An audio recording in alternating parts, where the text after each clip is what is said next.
On November 12th, the U.S. Department of Labor announced that the CPI, or Consumer Price Index, rose 6.2% in October, the largest year-over-year increase since 1990 and the highest in 31 years. Meanwhile, China's PPI, or Producer Price Index, rose 13.5% in the same month, the highest in 26 years. China's high PPI and America's high CPI are the results of the same problem: the government's printing more money. But how do the two countries differ in printing money? And what consequences does China's economic policies have on the inflation in the US and the world? Hello, welcome to my show. I'm Lei. I have two fans who told me that they got unsubscribed from my channel without knowing why. So please check your subscription status to make sure this isn't happening to you. You can also go to my website and sign up for my email list so we're always connected. It's leisrealtalk.com. Thank you. Now, we know that governments have been printing money to solve the economic crisis during the pandemic. Beijing accuses Washington of printing lots of money and thereby diluting the value of the dollar. China's state-controlled media has been loud about this. So many Chinese believe that it's the American government's printing excessive bills that's causing the great inflation. There's some truth to that. But who really has printed more money? Let's hear what a Chinese economist has to say.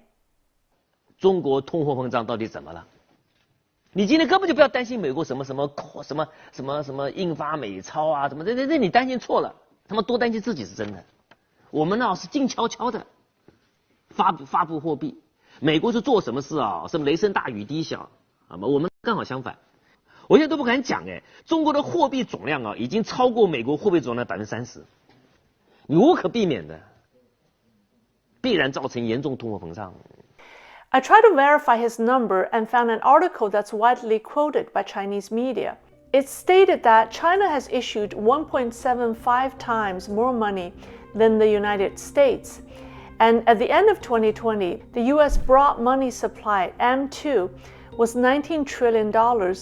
That's about 125 trillion renminbi. And China's M2 money supply was 219 trillion renminbi, which is 1.75 times the US amount. Perhaps the biggest difference that's relevant for this discussion is how the two governments spend the money they print. The United States has not only injected the money it has issued into the market, but also given it to its people. Most Americans have received some type of government subsidy, such as stimulus checks, relief funds, or unemployment benefits. That's why the US consumer spending during the pandemic has been strong. But the Chinese people haven't received any of the money their government has been printing. Beijing put the new money into infrastructure projects, into saving large state-owned enterprises, and into state-sponsored initiatives. As a result, Chinese consumer spending is low. Let's hear the economist explain this. 其实一个经济刚刚开始发展的时候呢，是通过这个投资拉动，不断建高速公路，不断建铁路，不断建什么桥梁，不断建水坝等等的，这个我们可以理解，因为一个经济发展嘛，你需要桥，你需要路，你需要铁路，你需要飞机场。但到了2000年之后而且是2005年之后，你不能再这么干了你建了这么多的桥梁，这么多的道路，谁在用啊？这个时候你要找人来用这些设备，因此需要什么？需要增加消费，好吧？因此中国经济要由投资拉动，慢慢转变为消费拉动。By the way, this guy, Larry Pinglong, is a fascinating character. He's a Western-educated Taiwanese economist who taught in the United States and Hong Kong, and is now a TV host in mainland China. The communist regime loves him because he criticizes right-wing capitalism and endorses Marxist economic models. The regime also sometimes censors him because he can be very outspoken and loud. For decades, the Chinese Communist Party has put money into infrastructure and state-sponsored projects in the form of debt or investments, pushing up China's GDP and growth. The money has fueled state-owned enterprises, government-sponsored projects, and major industries. These large enterprises have become very wealthy, and invest in land, real estate, and overseas acquisitions. So China's economy looks robust on paper, but private businesses and the Chinese people haven't benefited from the exorbitant amount of money their government has printed. Economists like Larry Long know there is a problem. 这就是为什么啊，在08年11月份的时候呢，我大声疾呼放弃保八，偿付于民。如果当时肯听我一句劝告，把这个所谓4万亿加上地方政府10几万亿的配套，不要投基础建设，去干嘛呢？比如说给我们的民营企业3年完全免税，给我们老百姓所有老百姓所得税全免，所有税收全部都不收。然后这个财务窟窿怎么办呢？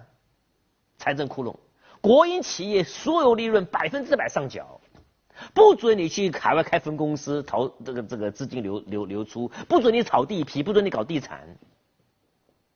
如果政府能够按照我的建议这么做的话，今天中国绝对领先全世界回暖。可是我们并没有这么做，我们大量的投入基础建设。那我请问你，那么钱从哪里来？啊？你有钱吗？没钱，钱不够，怎么办呢？印钞票。那货币投多了，这是什么结果呢？那么严重通货膨胀嘛，是不是？这就今天这个结果了。I found it interesting that a pro-Marxist economist is telling Beijing to cut taxes and stop focusing on GDP growth. That just tells you how failing Beijing's economic policies are. Zhao Jian, another Chinese economist, echoed Larry Long's view in a September article. He said that China's long-term reliance on investment and debt to stimulate demand for production has resulted in a structural crisis in its economy, in addition to generating enormous waste, such as excessive high-speed rail and ghost cities. Zhao pointed out that there is a fundamental struggle between government policies and market, and China's private enterprises are losing in the struggle. High production costs, weak consumer spending power, and government-imposed low prices have resulted in manufacturers not being able to pass down high costs to consumers. That leads to private enterprises in China not being able to survive. When China's private enterprises can't pass high production costs to Chinese consumers, who do they pass the costs to? To all of us. The world's factory will pass its high production costs on to consumers around the world, or it will lose the status of being the world's factory. As long as China doesn't transition from a government-controlled, GDP-centric, infrastructure-driven economy to a consumer-driven market economy, the world's consumers will foot the bill for the waste China's state-controlled economy generates. Earlier this year, in April, Bloomberg quoted Raymond Yun, chief economist for Greater China at the Australia and New Zealand Banking Group, saying that China's PPI has a high positive correlation with CPI in the US. That explains why, when China had a record-breaking PPI month, the United States had a record-breaking CPI month. In today's globalization, when Beijing doesn't trust the market to balance supply and demand, and when it doesn't stop manipulating prices, it's no longer just a China issue. Everyone's pocketbook is affected. You can check out my video on the excessive high-speed rails in China and the debt problems they have created. Also, a friend told me that copying and pasting my video links in the YouTube community will help my algorithm. So if you can do that, I'd really appreciate it. Thank you so much. I'll see you soon.